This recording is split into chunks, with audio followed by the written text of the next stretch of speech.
आज सुबह गंगा घाट में हम मुख्यतः बात कर रहे थे अपने बीपीएससी पीटी एग्ज़ाम के कॉन्टेक्स्ट में। जो पीटी एग्ज़ाम के में हमारा अभी करीब करीब समय हमारे पास रह गया है 2 महीने। 2 महीना 3-4 दिन है, चलिए 2 महीना मानते हैं, 60 दिन का है। अगर हम पूरे सिलेबस को बांटते हैं अगर 2 महीने के अंतराल में, तो हम पाते हैं कि भाई 2 महीने के अंदर में अगर हम 15 टेस्ट लेते हैं मान लिया, तो हमारा स्थिति ये हो जाएगा कि हम जो हमारा जो टेक्स्ट बुक है उस टेक्स्ट बुक को हम 15 पार्ट में बांटेंगे सेक्शन में। जैसे हिस्ट्री है तो हिस्ट्री में हमारे सामने रहेगा कि पहला हम एंशिएंट में अगर आएँ तो हम उसको बांट रहे हैं, तो पहला चैप्टर हमारा हो जाएगा प्रागैतिहासिक काल। दूसरा चैप्टर हो जाएगा हमारा हड़प्पा इंडस वैली सिविलाइजेशन।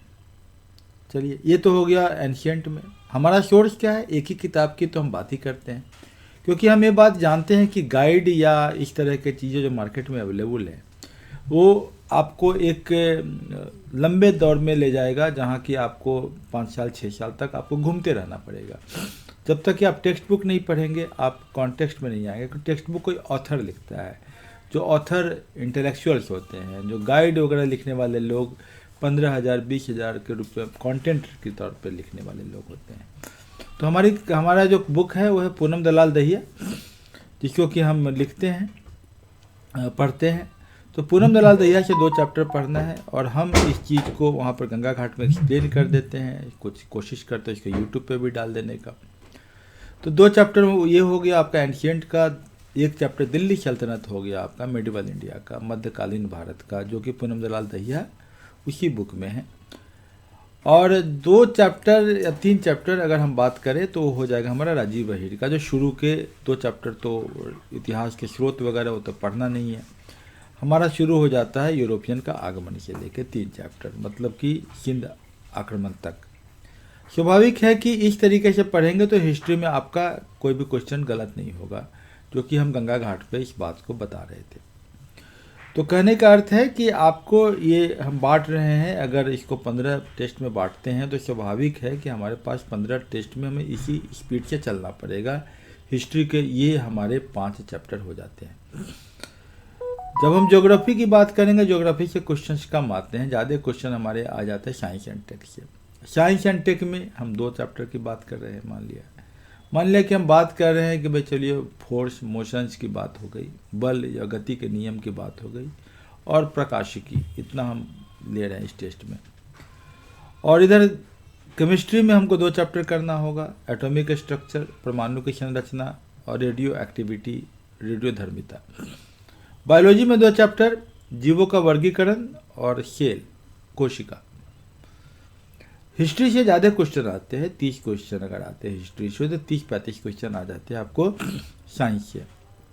60 हो गए, और मतलब 100 क्वेश्चन के अंदर में करंट अफेयर भी हो जाता है। गंगा घाट पे हम हर दिन करंट अफेयर की भी बात करते हैं। जैसे आज भी हम करंट अफेयर की बात कर रहे थे, जिसमें चीता का कॉन्टेक्स्ट है। चीता की जो हम बात करें तो चीता के बारे में समझते हैं कि किस एज में सबसे पहले आया, मायोसीन में। मायोसीन मतलब जियोलॉजिकल टाइम स्केल पढ़ाना होगा। जब तक इस 1 लाइनर को अगर हम सब्जेक्ट से नहीं जोड़ेंगे तब तक ये 1 लाइनर स्थिर नहीं रहता, एग्जाम में आपका क्वेश्चन गलत हो जाते हैं। या हम अगर वेंकटेश्वर टेम्पल की बात करें तो हम चोला की बात करेंगे, और हम चले जाएंगे तो कि भाई कैसे Chola empire, Brihadeeswara temple, Venkateswara temple, इस सब की हमें बात करनी पड़ेगी। तो ये हमारा कॉन्टेक्स्ट। या ओशन सेट 3 आज हम बताए थे, तो बिल्कुल बात करनी पड़ेगी कैसे क्लाइमेट को चेंज करता है, ओशन सेट 3 कैसे छोड़ा जाता है, तो हमें जोड़ना पड़ता है। तो आज हमारा टॉपिक था गंगा घाट पर कोशिका की संरचना, उसका कार्य, और इसको हमने पूरे क्वेश्चंस को एनालिसिस किया था। हमें पता है कि 1 नंबर का क्वेश्चन तो यहाँ से बीपीएससी में आएगा, जिसका नाम है कोशिका। जीव विविधता से 1 या 2 क्वेश्चन आ जाएंगे। तो जीव विविधता और कोशिका इस बार के टेस्ट में पूछे जाएंगे। तो हमारे पास सोर्स क्लियर है। पुनः हम अगर बात करें पॉलिटी का तो लक्ष्मीकांत। पॉलिटी और ज्योग्राफी से क्वेश्चन कम होते हैं। और नेशनल इनकम की हम बात करते हैं तो नेशनल इनकम के लिए हम कहाँ जाएंगे? हम जाएंगे नितिन सिंघानिया की किताब है भारतीय अर्थव्यवस्था। तो ये आपका गंगा घाट का एक फ्लो था, जिसको कि हम वहाँ पर डिस्कस किए। संक्षेप में मैं आपको इसको बता रहा हूँ, क्योंकि वहाँ तो क्लास 1.5 घंटे से 2 घंटे चलता है। तो आज के गंगा घाट के क्लास का ये एक दैनिक विवरण है।